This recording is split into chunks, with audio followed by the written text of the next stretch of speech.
tere jälle üle pika aja. Pole siis väga ammu videosid teinud.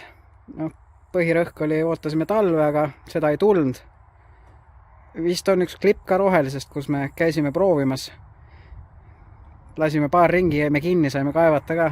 Kogu talverõõm ühe päevaga oli ära.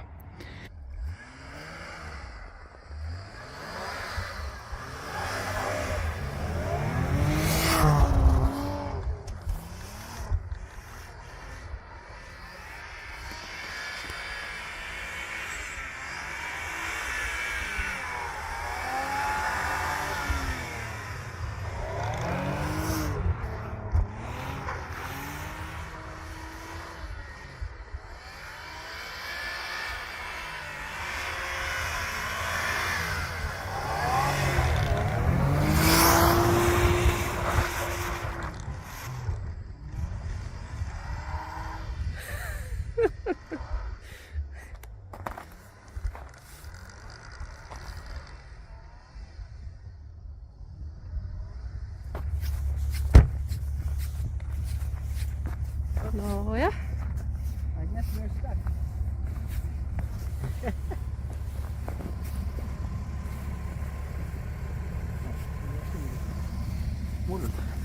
Sa kaapisid ennast kraavi vist või? No jah. Aga nüüd on lõpuks siis siukene variant, et tuleb õues autosid tuunida vahepeal. Garaaži ehitus on pooleli. See on see punane maja siin taga. Senikaua siis parandame praegu Rohelist jälle.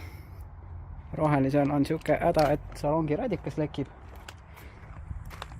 Selle ma võtsin kõik juba siit seest välja.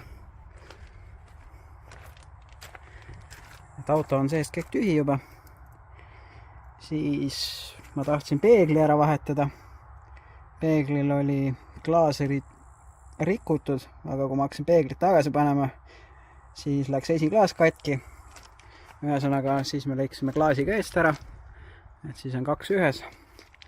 Auto näeb nagu romu välja. Aga salongi radikaga, mis siis juhtus, oligi põhimõtteliselt see, et torud murdusid küljest ära.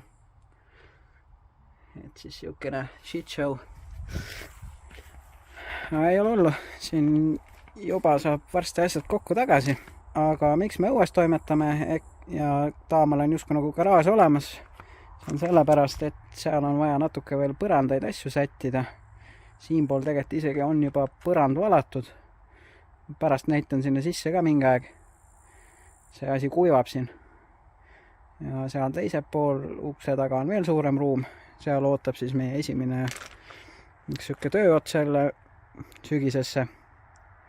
Siin vahepeal kevadel sai ka paar tükki tehtud. Mul nendest on ka mõned üksikud klipid. Mõned 1.8B4 swapid jälle.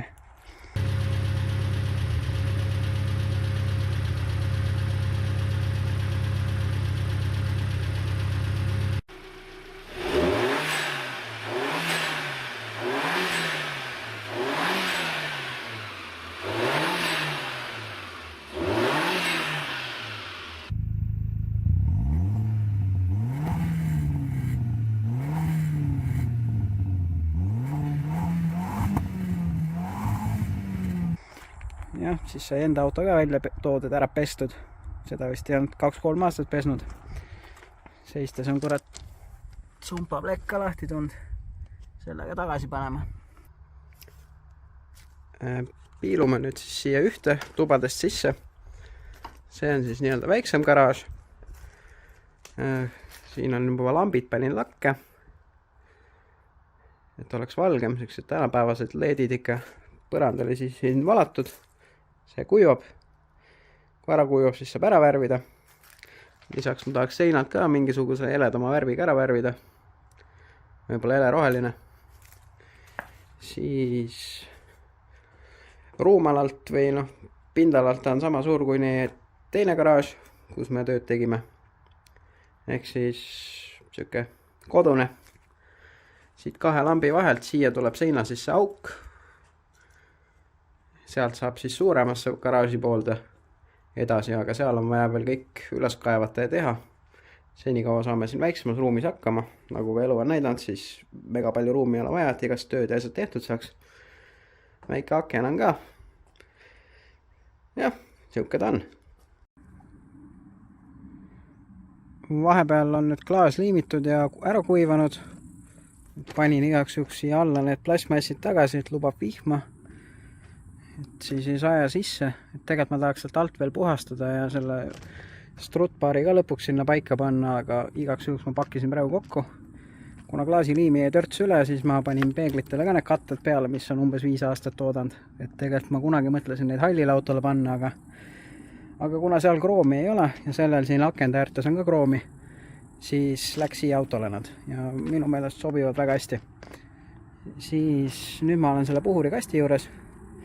Võrreldes, mis siin B4 kasti asju oleme näidanud, neid klappe korrastanud, siis ütleme, et ajaga on Audi õppinud, et B5 faceliftil on need klapid, kõik on plastmassist juba, ehk siis juba tehase poolt igavesed.